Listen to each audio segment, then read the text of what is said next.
Good. Thanks for tuning in to another episode, Couple Subs. I'm your host, Cody Crane. With me, as always, my lovely co-host, Kristen Crane, aka Kiki. Yes, thanks guys for tuning in. Yep, Kiki. Tuning in to another episode. We took a short little break during the holidays. Busy time of year, so thanks for being patient with us. But welcome back to another episode. So on today's show, I don't know if you had a chance to listen to season 1 episode with Roy Carubba, a good friend of ours. He dropped a little Royism on us back then, and we've got him back on the show today to talk about a few other things. I had to invite myself back. They weren't going to call me, but I said, you put me back on this podcast. I got some shit to say. You got more things to say. I know, I'm excited. If this podcast goes as well as our little pre-podcast we did in the kitchen, I'm excited. I know our listeners are going to be ready to hear this. Well, no doubt. And so last time Roy was on our show, we related the construction industry to a relationship. And we talked about how ego could kill people, kill relationships, people, business. Well, it does every day. That was kind of our topic of discussion in the last podcast. So Yep. I am interested to see what Roy has in for us today. Well, let's open it up with a little prayer, and the prayer goes something like this. Ego is the anesthesia that deadens the pain of stupidity. There it is. Mic drop. Mic drop. And pride is the burden of a foolish heart. So when you take ego and you put it in the front of anything, it's going to get screwed up. Absolutely, I agree. Because like we talked about in the last podcast, and this applies 95% to men, ego is a manifestation of insecurity that comes from fear, and those fears 98% of the time come from your childhood that in all likelihood was screwed up just like mine. And people live their entire lives banging their heads against the wall without a helmet. Yeah, let's start with that. Are you good with that? I'm probably going straight off the outline, but like what we were just talking about in the kitchen, you know, your fears and everything, and kind of tying it back to like running the business. Go for it. Let's just. Well, before I came here today, Cody asked me, what he thought we should talk about. Yeah. And I relate everything in my life back to my relationship with my children, who are grown women. And when I was a young man, I was a bit of a train wreck because of my childhood. And I made a conscious decision to go get help so I wouldn't screw my kids up. Mm-hmm. And from my last podcast, I wrote a book, which Cody hadn't given you yet, but Papa Roy brought you a copy. It's in the car. Yes. And what I learned, Cody's a good guy. Oh yeah, absolutely. What I learned in that journey is everything in life is a relationship and a negotiation. Everything, whether you're buying a car, buying a piece of furniture, you and Cody decide where you want to go to dinner, what you're going to wear that day, whether you're negotiating with yourself, but everything in life is a negotiation. And everything in life that we do comes through the brain. And the brain basically has 3 parts. It's got the rear part, the middle part, and the front part. So the information comes in the rear, and that's what's called the reptilian brain. It's the oldest part of the brain. It's kind of the caveman brain. It's the part of the brain that keeps you breathing at night so you don't die. It's the part of the brain that the subconscious mind. Somebody breaks in your house, you're going to do one of 2 things. You're either going to get a gun and shoot them, or you're going to jump out of a window and run. It's called fight or flight, right? And then you got the middle part of the brain, which is where all the emotion is. It's called the amygdala. And then you got the frontal part, the newest part, which is called the prefrontal cortex. That's the newest part of the brain. That's the logical thought part of the brain. And as long as you stay in the frontal lobe in all of your negotiations, everything's fine. It's when you retreat to that emotional part, and God forbid you get back to the cerebral cortex, is when all the problems start in relationships. And in construction, as we talked about last time, construction is predominantly a male-dominated industry, not so much anymore, but to a large extent. Yeah, you're right. And that's why it's so problematic, because men are retardedly stupid when it comes to having relationships. Sorry, it's the truth. Because a man's brain is not really wired to be relationship conducive. It's wired to kill saber-toothed tigers with sticks. So it's very linear. Men have the ability to block things out and just kind of not listen. What's the worst thing a man can do is not listen, right? Yes. Right? So worst. Agreed. It's what you need the most, and it's what we do the worst. Yeah. And men are so stupid, they don't realize that if they would improve their listening skills, every negotiation, every relationship in their life would blossom. Okay? Yeah. And I say that about myself because I've worked really hard to have good relationships in my life because I can actively listen. It's the hardest thing to do because everybody wants to be heard. Everybody wants to get their point across. And to listen, you have to shut up and you have to stay right here in the frontal lobe and actually take in what people are saying. So get off the subject? No, that's exactly where I wanted to go. Yeah, and kind of rolling off of that. So whenever you're having to deal with someone that doesn't listen, say a lawyer, a doctor, they're the worst. Anybody, right? You know, so they're not listening to the podcast because they don't listen. So, you know, in our industry, like us as subcontractors, you know, and you've been an engineer, kind of outside eye looking in, I feel like sometimes whenever I'm talking to a project manager or, you know, someone on, you know, for GC on a job, it's almost like we're button heads and they're not listening. I try because they're not. So how do you combat that? Well, I'm going to tell you. So if you feel like you're butting heads with someone, you are. So how do you take a guy who doesn't want to listen and make him listen? It's really 3 steps. Number 1, you have to be secure enough to not talk first.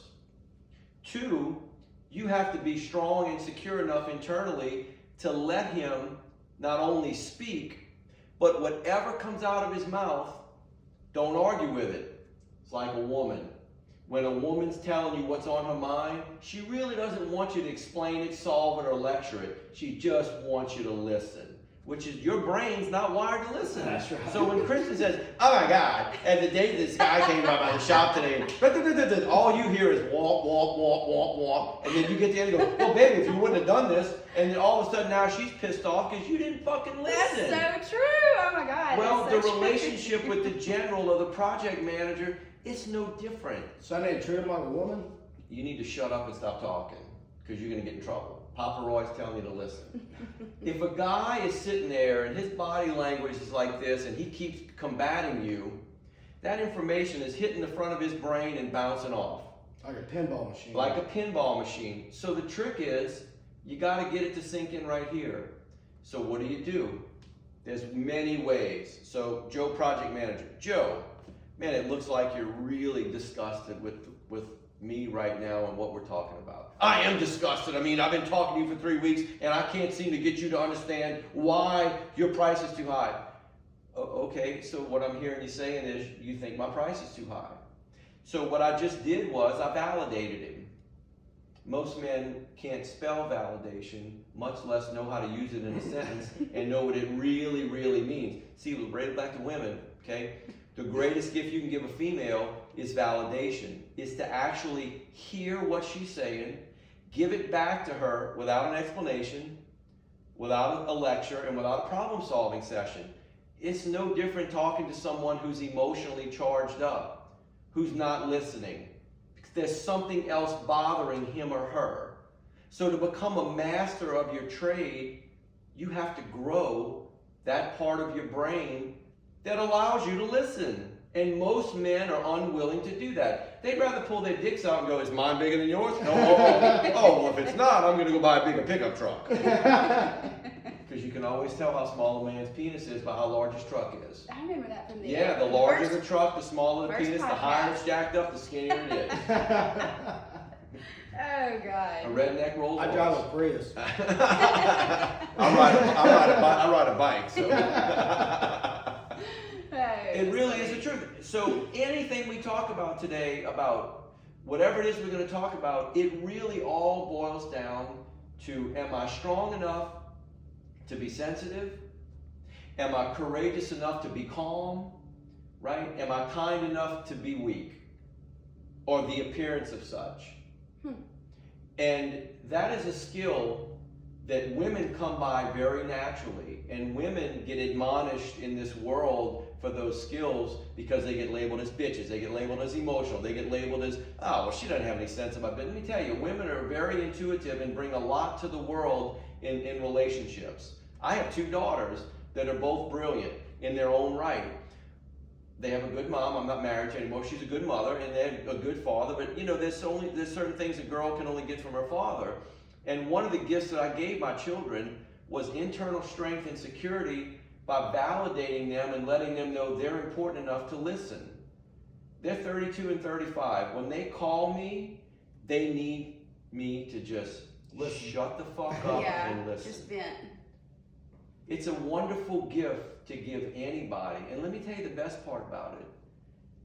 What do all men seek in the world? Not this for 1 second.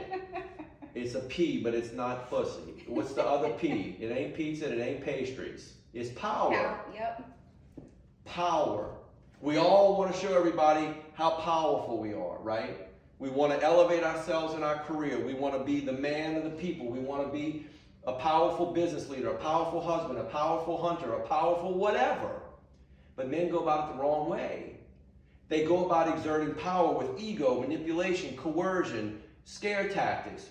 Come on, you're a sub. You get it every day from a general. Yes. Right? No doubt. I'm very powerful.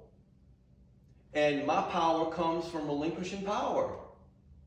So I have 11 people that work under me that are dependent on me to be a good guy every day. And my basic theory is I take an active interest in every one of those people and their families. And I want them to know at the end of the day, pay attention all you business owners, because this is going to sound really counterintuitive to all you small penis fuckers out there. I work for them. That's right. My job is them. Because if I empower them and they know that I care, they will move mountains for me. And guess who the benefactor is? My children. My children are strong women because I've empowered them. And you can't empower people unless you understand how to let go, how to listen. Listening is letting go. Okay? It has nothing to do with writing shit down on paper and making proposals. It's about letting go. And the only way to let go is you have to have enough internal security to do that. Mine came with 13 years of therapy because I was such a train wreck when I was a young man. Like 98% of the people in the world. No doubt. Because I've run into a lot of people since I've written my book. And people relate to that book because I talk about the horrors of my childhood. And I can tell you if I handed that book to 100 people, 98 of them came back and said, I can relate. It's a scary thought. It is. And But not 98% of them said they went and got help. I was going to say, that's the deal. They didn't go get the help they needed. Why do people sit in their own shit? Because it's warm. That's disgusting. That's disgusting. It is. That's a disgusting analogy. But people do what's familiar. They don't do what's right. They do what's familiar. They do what they know. What's called, I guess. And then they pass it on to the next generation so they can have another generation of dysfunction. Then all of a sudden you got white trash on your hands. Okay, so sorry. you're Ignore and override. Ignore and override. You got as knowledgeable because of your childhood. After that, you made a conscious decision to stop it and not raise your kids the way that you were raised. And like you just said, I think that's a hard thing for people to do because then you have to face it. You have to face your fear, like we were talking about earlier, and that just relates back to everything. It relates to everything. So I'll tell you a little story. So you're 26? I'm almost 31. And you're 31? Yep. So I'm 58. So when I was your age, I'm not saying Cody's arrogant because he's not. He's just really, really confident about things. I was really arrogant and I thought, if I could learn to read people's minds, I could rule the world. Now that's about as arrogant as it gets, right? Or is it? So you can't read people's minds, right?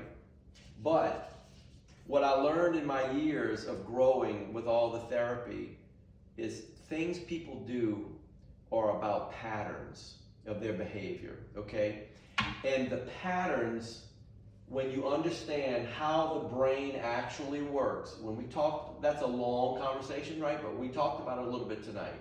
When you truly understand how the brain processes information and why people say what they say, when they say it, how they say it, I can almost predict the outcome.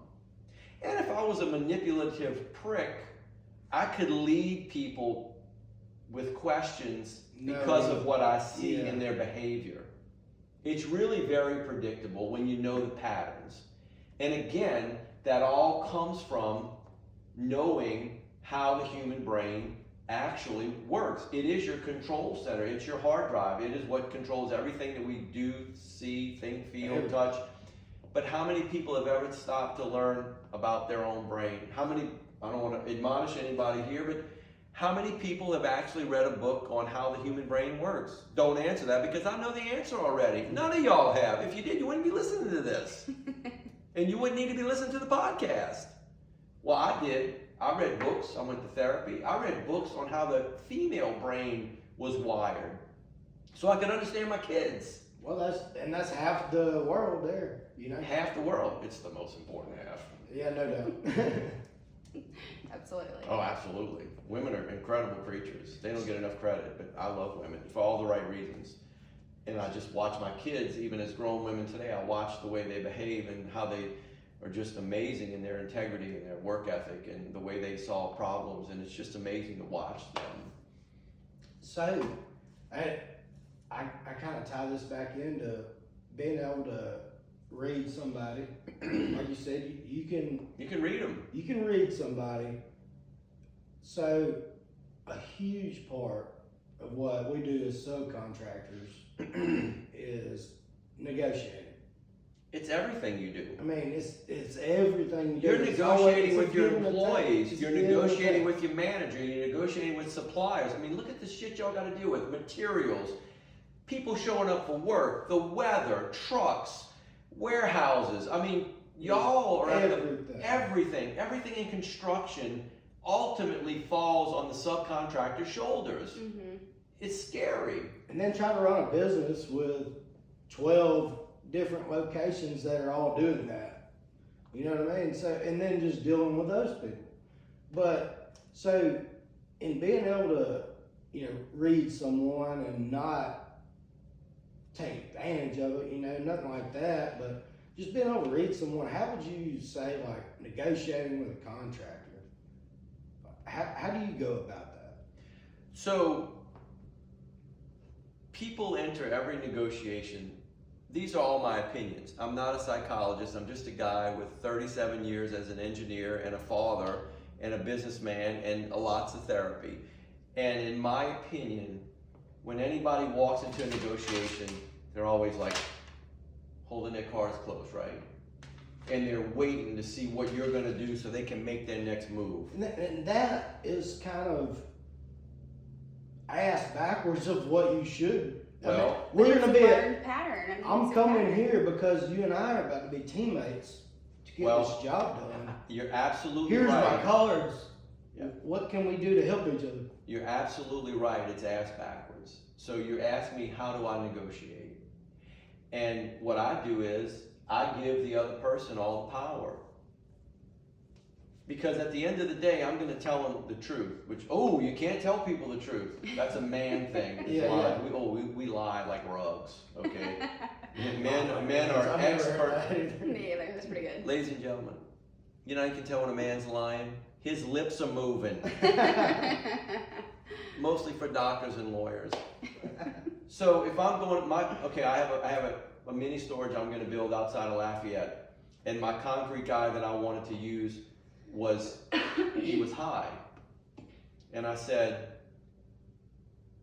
I gave him the power to say no instead of trying to force him into saying yes.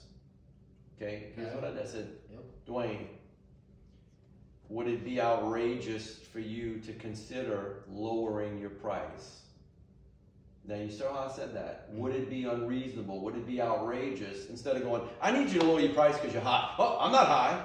See, the fists come up, right? But when you can say no, see, no is very empowering, because when you have the ability to say no, you're protecting yourself. And then when you feel protected, the walls come down, the brain goes back up here, and then you can have a conversation. She goes, well, of course, I can lower my price. What are you thinking? I said, well, I don't want to tell you what I'm thinking. I'm going to write a number down on this piece of paper, and I'm going to fold it, and I'm going to hold it right here, and then you tell me what you're thinking. And we're going to split that, whatever it is. So you're protected and know I'm not trying to fuck you.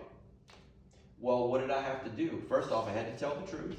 Okay, because I'm going to show him the other bid, because I'm not going to lie to him, because that's going to cause acrimony through the whole job. And he's got it in writing, my commitment of what he means to me as a person. So now he's like, wow. So he told me the truth.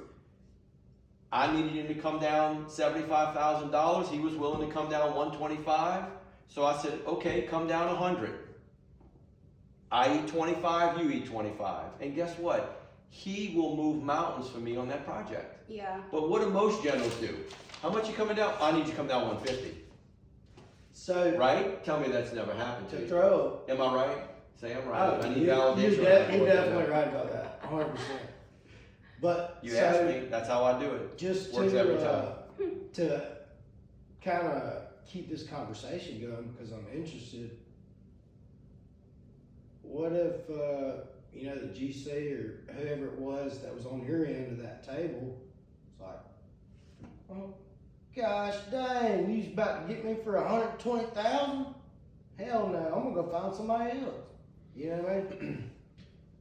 Don't go away mad, just go away. Don't go away mad, just go away. Because any dick brain that's going to do that doesn't realize your value, fuck him. Seriously. Yeah. That guy's going to cause you a problem one day. If he didn't appreciate the honesty and the integrity of you being vulnerable, then do you really want to have a relationship with him? Honestly. The good news is when you tell the truth, you get people, when they appreciate it, you form a very deep bond. Okay? And that bond is what's going to carry you when there's a problem on the job, and he doesn't come back to you and say, oh man, I need $25,000 to fix this. $25,000 to fix it? I thought we negotiated that on the front end. You're right, you see? Because you didn't try to fuck him. But most people don't do that because they're so afraid of losing the dollar, because the dollar is the almighty motivator. And I'm not saying it's not important, okay? I need money to put gas in my plane, okay? Right. I mean, it's important. But at the end of the day, do you want to win the battle or you want to win the war? Right? Are you running a sprint or are you running a marathon? You're 26 years old. You got a lot of years left to work. What kind of relationships do you want to forge? You want to make all the money now, or you want to give up a little bit and then make more down the road? I'm living proof of telling you that making more down the road is much better. That's the way to go. Yeah. In my opinion, it's only my opinion, folks. If you don't like it, I don't really care. I don't care if you like my opinions, because I'm right. I am right. That's what we've been, you know, doing business 75 years. And You're third generation, right, or fourth? Third. Third, okay. No, fourth. Fourth, Yeah, that's amazing. Oh, It really It is. is, yeah, it's incredible. we've been doing business, you know, forever, and it seems like my generation, or I call Lazy? I call it my generation. Lazy? Well, they don't have the relationships. They don't. I grew up watching my dad and my Right. granddad have those relationships where they could pick up the phone and call. Sorry, I didn't mess your shit up. They could pick up the phone and call and be like, well, look, what do we need to do to get this thing done best we can for the customer? You know, where do we need to be at? How can we help? How can we help? Right. Not how much can I get? Right. But you see, that only works when the counterparty is honest and has the same level of integrity. So your job is to find that out first before you expose yourself and be vulnerable. Because the wrong person is going to take that vulnerability as weakness. Oh no, that's my generation No, I now. know. The people we deal with, that the younger generation that we deal with is not thinking, all right, we're going to do this job with them, and I'm looking at doing the next 20, 30 years of business. No, they're not. With these people. No. That used to be the way to go. But the problem, that's a systemic problem in my opinion with the world in general. We live in a very, quick society where everything has to be instant. And the younger generation, in my opinion, was never taught a solid work ethic or delayed gratification. Because think about, I'm old enough to remember when there were no cell phones. Now, you can find anything on a cell phone instantaneously. Whether you're going out to dinner, you want to buy a coat, you want to buy a car, you want to buy an airplane. It's all right here. So the concept of long-term relationship building can get muddled up and lost unless you obviously have a strong family that has instilled that in you. Well, you're the exception. It's a good thing for you. Yes. Right? Because it's actually a good thing, because all those little douchebags that do that, you're going to be their master one day, right? Because they'll never survive. That mentality does not breed long-term success. It breeds quick spike in growth, and then you fall off because there's no foundation from which to build, in my opinion. And we build foundations, right? We're civil engineers. Foundations. Right. You can have the big, nicest, prettiest building you want. If the foundation's screwed up, you got a lemon on your hands. I don't care what it is. My job, we said this in my first podcast, my job's the most important in any building project. Yep. I don't care what anybody says. Make sure it don't fall down. If the structure's not sound and the foundation is not built with integrity, you got to have a hemorrhoid on your hands for life. You and the guys with a tool bag around their waist, that right there is what makes it. Those are the two. Yeah, and the guys with the tool bags are more important than I am, because I can point my finger all I want, but if you can't build it, what's the point? Yeah. They have to do what the drawings say. Yeah. Let me give you an analogy of people and their brains that I think people can relate to.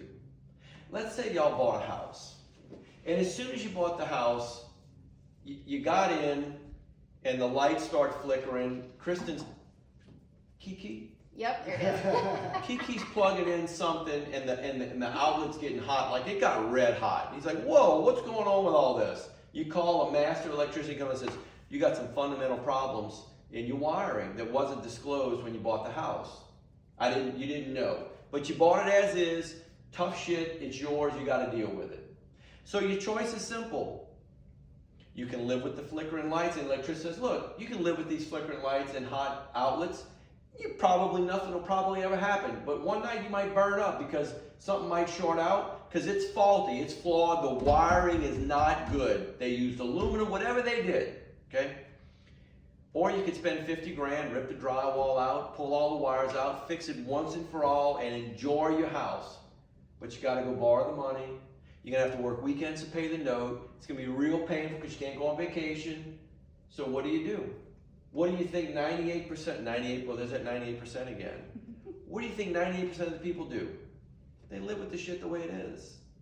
So, I hope nothing happens. So, the wiring in your brain from childhood trauma is no different.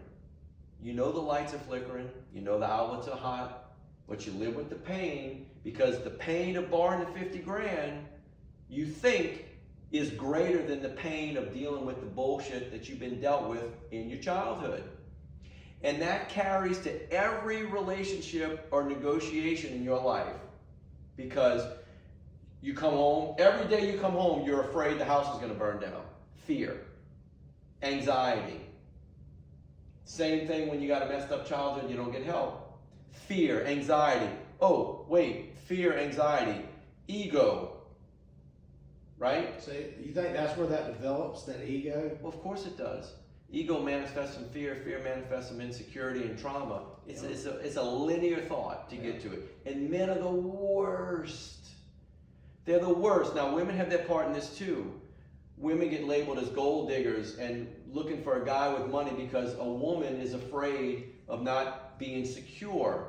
And they equate it sometimes to money, because that's just the way women are wired. It's not a bad thing. But when women use that as a motivator, you see these 50-year-old women with 80-year-old guys, come on, man. They're not with this dude because they're worried about being taken care of. Yeah. And they are so afraid of being alone that they'll let some fat, nasty 80-year-old lay on top of them once a month and do his thing so she can get paid. right? Because she got to she get paid. So she can be secure. So she can have the nice house and the nice car. It's not really a bad thing, but it looks bad because of her own internal fear. It all comes from fear. So the house analogy is something I think people can relate to. And my house wiring was all messed up. It took me 13 years to rewire it the first go round. Our wiring. I'm sure it's fine, Cody. Don't start talking. I'm sure it's fine. You're talking about Cody. flickering lights and shit. Now I'm looking around. It's just an analogy, Cody. So what made you give in and become vulnerable enough to say, screw this, I'm going to therapy so that I don't raise my kids the way that I was raised? I was 26 years old. My 3-year-old wouldn't sit on my lap. So I went this is back in the days of phone books, and I went and said, I need to go get some pointers. This is how arrogant I was. I need to go get some pointers on how to get my kid to sit on my lap. That's how stupid I was. So the first therapy place was Alpha Omega A in the phone book. I picked the first one. And I went in to a therapy session with a lady who at the time was old enough to be my grandmother. This is before cell phones, okay? 1987, 88 maybe. And that 1-hour appointment lasted 2.5 hours. And I came out crying because she told me I was a train wreck. And she told me if I didn't get help, I was going to ruin my kids. And for whatever reason, God gave me the grace to realize at that moment that I needed help. Because most men, I only equate it to men because I deal with men all day long, just like y'all do. I don't need somebody telling me how to. That's how men are, right? Women are much more receptive most of the time because women feel, and they feel when things are wrong through intuition that comes from the amygdala, the middle part of the brain. Men normally don't have that part of their brain developed because we're not naturally wired that way. Mine's pretty developed for a man because of all the therapy that I've had. Yeah, So the more I started unpeeling the onion of my fucked upness, if you will, the more I needed more help. So the more you feel it, and then the beauty of it, which most people never experience, is when you start seeing a change in your children. See those results. You start seeing, okay, Stacy came and sat on my lap. Stacy wanted to come to work with me. Robin wanted to go climb under a house because I let go of trying to control them. Look, I still had my issues.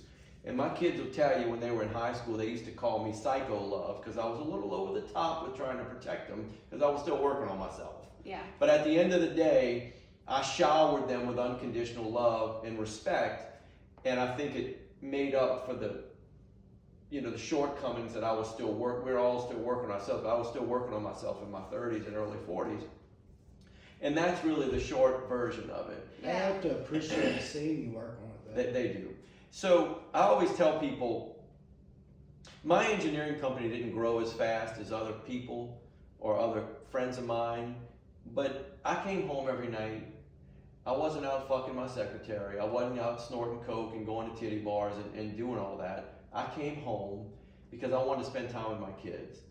And I watched those men ascend and then crash and burn because they weren't living a balanced life, right? Mm-hmm. And now at my age, the balance that I have and the success that I've achieved, and I'll define success in a minute because I don't want you to think it's all material, because it's really not.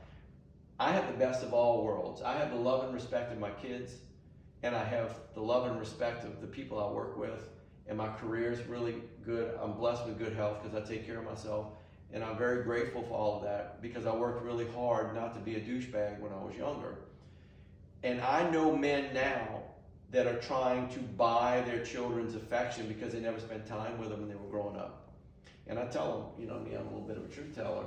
I said, well, you can buy them all you want. You can't buy back the time that you pilfered because I was out making a living. I said, you don't get any credit for working. You're supposed to work. You don't get any credit for men are great at rationalizing stuff, right? Oh, I mean, I gave him a good house, I said, no, you don't get any credit for providing. You're supposed to go to work, right? So there's a whole lot more to being a father and a man than just working, because working comes naturally to men. So we don't get any credit for working. So for me, what I believe makes you truly successful in life is living what I call a balanced life. So my definition of success is achieving your goals while keeping your life balanced, right?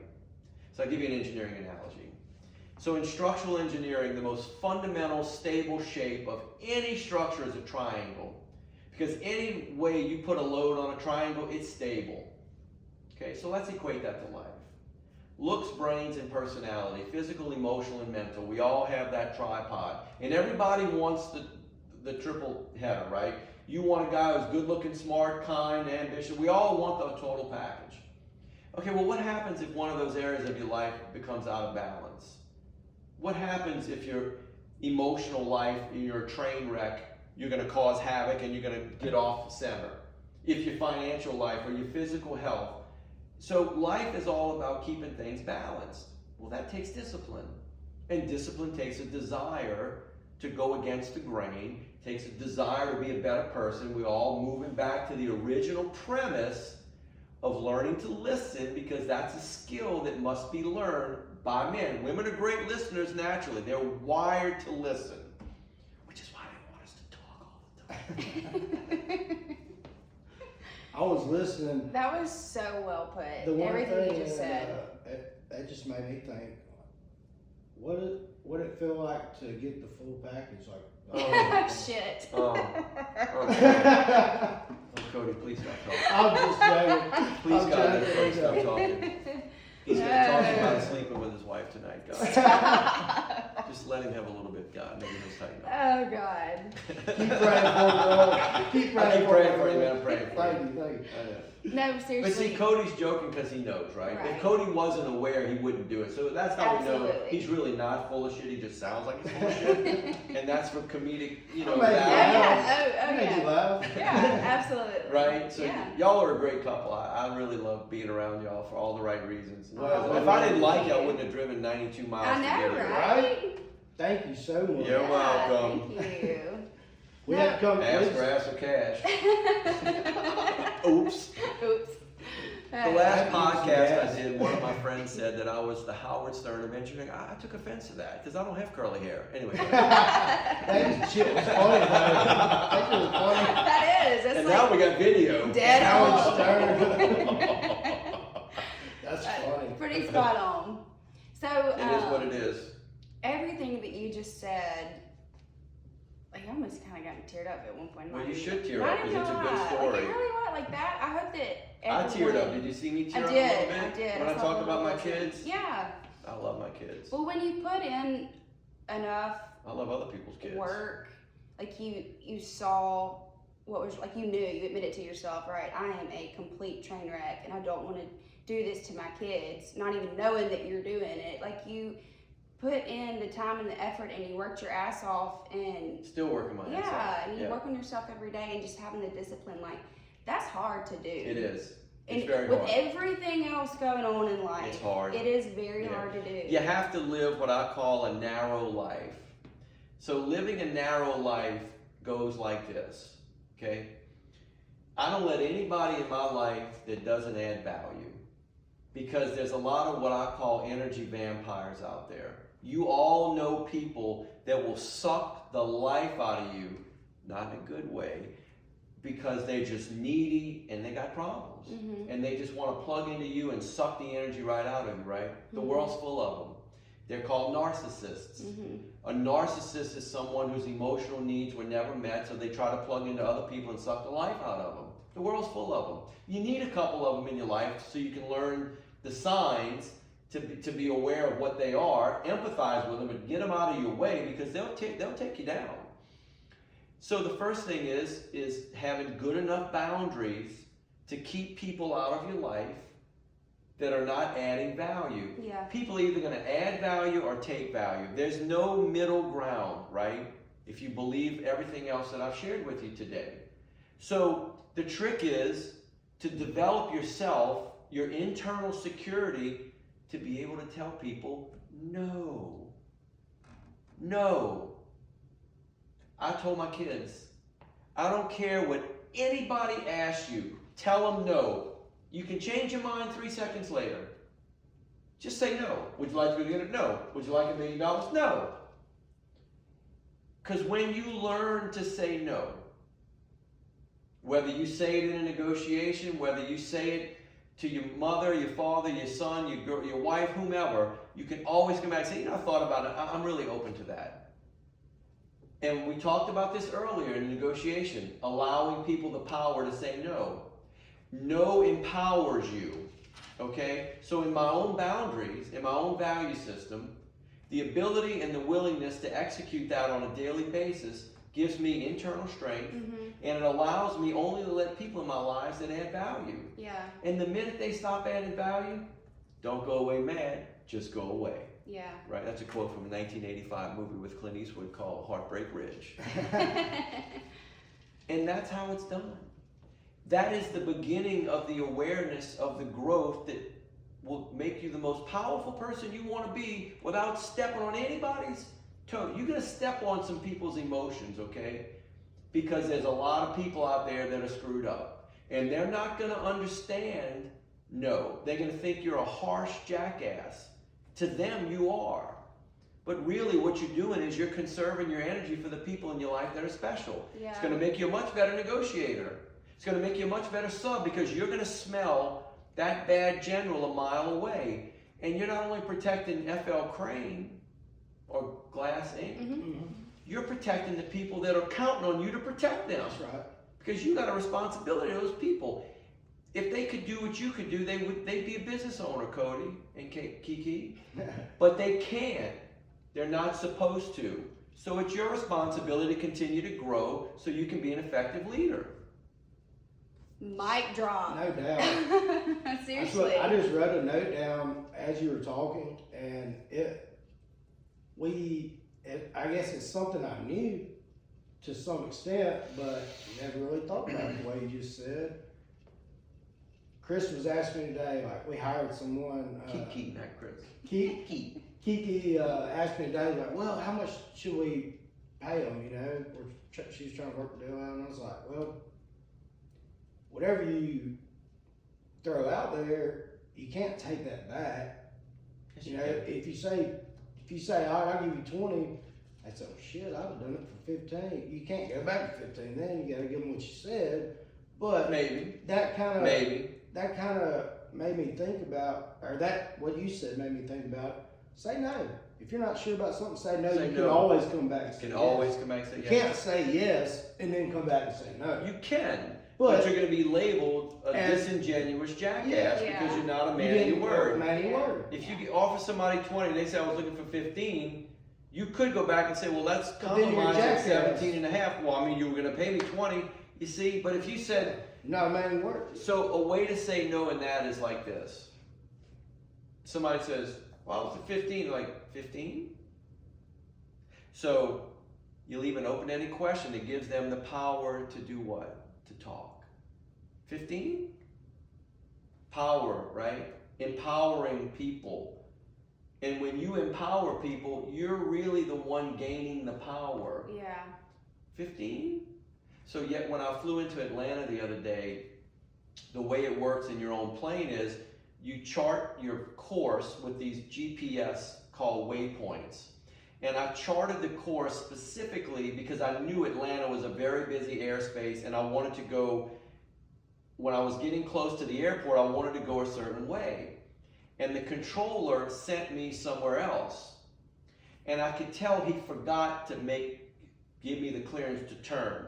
So I said, the call sign of my airplane is Bearcat 25. And I said, Atlanta Control, Bearcat 25? And he goes, oh, I forgot about you. Turn right 110. But I said it, and he knew. I didn't say, hey, you motherfucker, you forgot about me. I'm in the busiest airspace in the country, you fuck. That's the and first you're thing gonna kill that pops me, in our dick head, brain. Right. No, it's the way you said it. Bearcat 25. And I said it with a question. He goes, oh, I forgot. He had the power. I was on final approach. He goes, hey, I'm sorry about that. He didn't call himself out. He just said, because they record everything. Yeah. Hey, I'm sorry about that. See?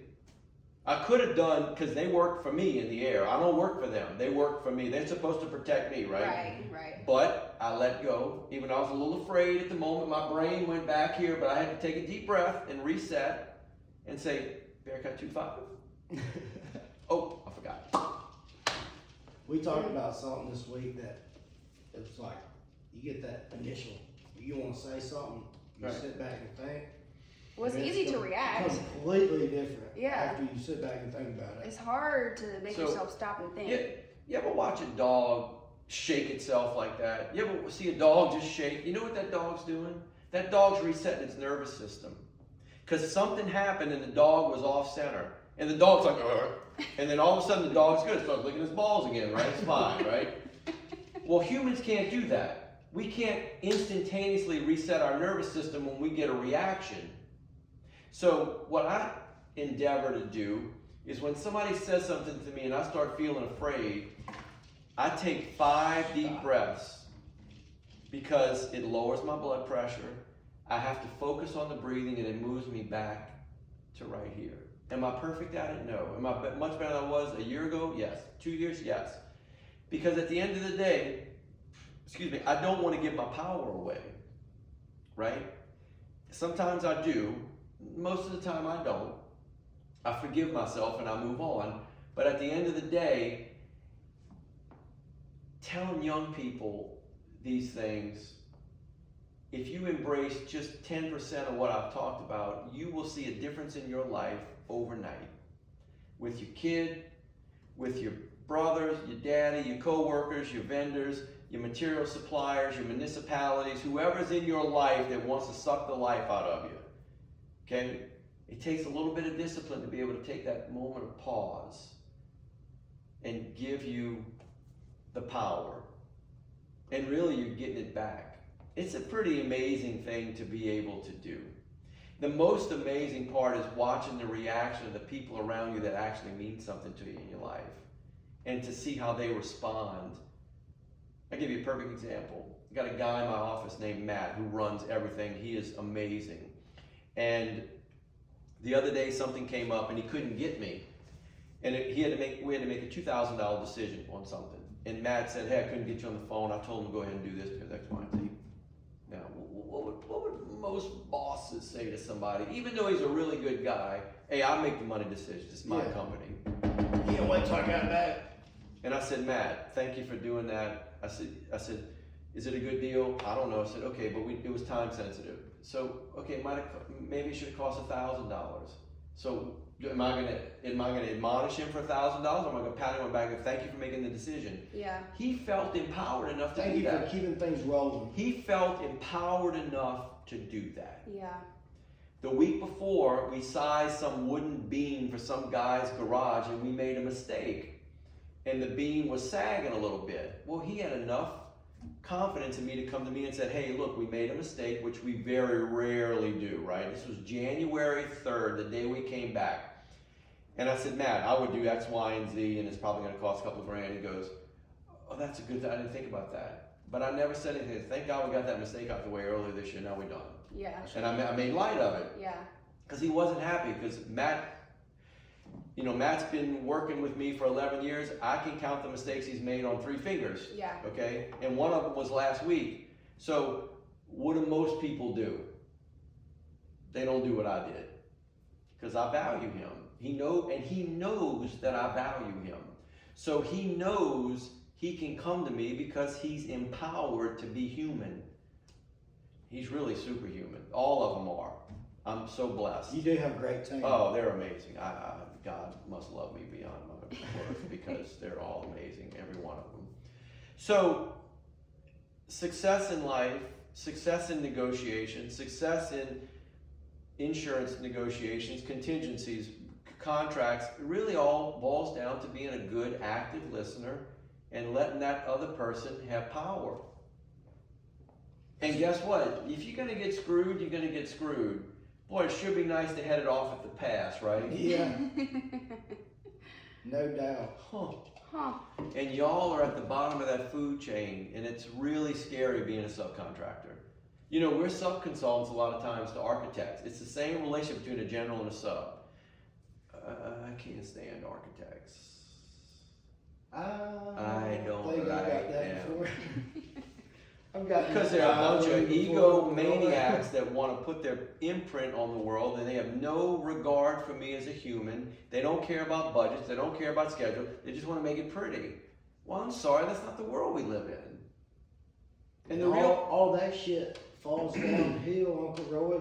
And you know who has to build it the way you want it, but the way he wants to look at it. It should be so much easier. And it has to be under his budget. 2, 2, 3. Hey, I know. her. Look, 1 round to the head, 2 to the chest, man. Jesus. That's why I love Marines. They shoot, let God sort the bodies out. I love that. I love that. That's how it feels sometimes. Just love Marines. Well, look, Roy. Am I done? No. Are y'all throwing me out? I was about to say, I know. I've overstayed my welcome, even in Mississippi. No way.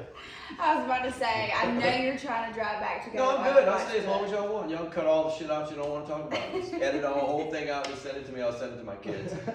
I think I've really enjoyed this podcast, and I'm glad that you drove over. I'm glad too. I really enjoyed I enjoy it every time a lot. we get together. Yeah, this was really great. If you can get past the irreverence, it actually makes a lot of sense. It does. It I makes think perfect sense. the bad language makes it funny. Yeah, No doubt. Because people can relate to bad language. Yeah. Right. And if there's something wrong with people that don't curse. It's these people that Couldn't agree more. It's these people that want you to believe they're better than they are because you got a filthy mouth. You damn right I got a filthy mouth. And you know what's filthy in my mouth? My mind is filthier than my mouth. You know who I need to introduce? Are you married? No. Well, I mean, my mom has a boyfriend, but if she didn't, you and my your mom. mom's got a boyfriend. I don't do that. I'm just saying, y'all would. That's hilarious. Well, Y'all kind of remind me of each other. And really, let's close it out since we're talking about male-female relationships. So, the male-female dynamic is an amazing thing when it works, okay? Men are normally the ones that are fucking up relationships. Not you. Okay, but men are normally the ones that are fucking it up because of the ego, right? And if men would just take the time to learn the language of women, which is a beautiful language, it's just different, right? My book, Chapter 8, women need 3 things: security, conversation, and romance. Security means you're coming home every night, come home, come to me. Conversation is, tell me about your day. Don't lecture me, just tell me. Mm-hmm. And romance is, wipe the piss off the toilet, please. It's not buying me a car, a big ring. Romance is a very simple validation of a woman's role in the world. It's no different than talking to your general or talking to your suppliers or talking to your lawyer. It all comes down to security, conversation, and romance. That contractor wants to know you're going to show up for work. He needs you to communicate with him about what you're doing. And it needs to be stroked a little bit. He needs a little bit of, non-sexual attention, knowing he's important. It's the recipe for life. And then pussy follow. Oh my God. That's Dave Chappelle. Oh, yeah. Remember Dave Chappelle? Oh, yeah. He goes, I'm very sorry I was late, but I got caught up in some punani. What a great way to end the podcast. I know, right? Where's your mom? Okay, joking. I'm joking. You brought it up. I did. I opened the door. I never do that shit again. I totally opened the door. Oh, you fucking with the wrong day over there. Oh, gosh. Oh, this has been a damn blast, I know. y'all. We just got a whole truckload of Royism dropped on us. And I couldn't thank you more for being here, Roy. Like, this is... It's always my pleasure. I had to invite myself, so. You did. I know, it's okay. Y'all were going to invite me anyway, because Cody said he was looking, the timing was such where Cody said, man, I was about ready to call you. Fucking lie. But I let him off the hook. He says he invited himself, but whenever I answer the phone, I'm like, hey, I'm Roy! I know, right? You don't gotta invite yourself, just show up. Well, Yeah. I'm going to do that now. Hell yeah. That's right. Next time. That's right. Yeah. I mean, you're in the sticks. It's awesome. Oh, yeah. Oh, you can bury bodies out here. Hit us all the way around, Oh my boys. God, man. You get snakes out here in the summer? Yeah. Mothballs. But we Spread still get them. mothballs. But you get them. Like some snakes you want to get though, We'll right? see like snake skins and stuff I got you. laying around. I've never seen a snake Really? put mothballs out. He grabbed one last year from the... Oh, that's like a little garden snake. They don't Yeah, I thought it was like a big snake. I don't like snakes. I don't either. I don't like alligators. I'd like to rent a cheetah for a week just to put him in, someplace with a bad neighborhood, just watch him go. Yeah. But I don't, I don't keep any big cats, Yeah. These people that keep these big cats are stupid. Ain't no doubt. I can't, if you're stupid enough to have a black jaguar, Luna the Pantera. And then you start bitching about losing a hand? Whoa, never losing a hand. When that cat puts its neck around your neck and rips you out, fuck you. You shouldn't have the cat. The cat didn't go crazy, the cat went cat. Yeah, the cat did what it was supposed to do. The panther didn't go crazy, it went panther on your ass. That's hilarious. Right? It's true, yeah. Okay, that's enough. So what happens whenever a guy does what a guy was made to do, and we do some dumb shit? Well, that's what we were designed to do. Okay, I'm going to close it out with this. I told my nephew, I said, Tony, before you make any decision in life, I don't care if you're buying a bottle of water or a car, just masturbate first. I think he told me that, actually. If you just fire one off and get all the blood coming up here, you got about 15 minutes, get all your decision making out the way, life will be better. He didn't listen. He's got 2 kids with different moms. He didn't fucking listen. You gotta write that shit down. I mean, Tony, come on, man. At your age, do it twice. Okay. That's hilarious. Now we're done.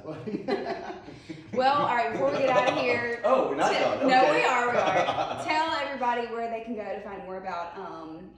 We got a website, CarubbaEngineering.com. And the book. Oh, the book. And the book. Oh, the book is called No Trees in the Fairway. It's not about golf. And I think it's like $12 on Amazon, and all the proceeds go to Covenant House. I don't make any money with the book. Nice. Yeah. And you're on your second one, right? I started my second book. My second book is going to be called The Black and Blue of Black Gold. It's about this oil business I started with 26 other men, and 25 of whom don't listen. And the story is about the evolution of this project, which is finally off the ground after 9.5 years. And Congratulations. They owe me tons of money. It's a long story, but it's going to be in the book. And it's going to talk like this. It's about bankers and partners and oil companies and the oil business is worse than dealing with some architects and general contractors. These are the most egotistical, old money, unbelievably arrogant people you've ever met in your entire life. It is the biggest good old boys club. You have to be born into that industry almost, don't you? It's really scary.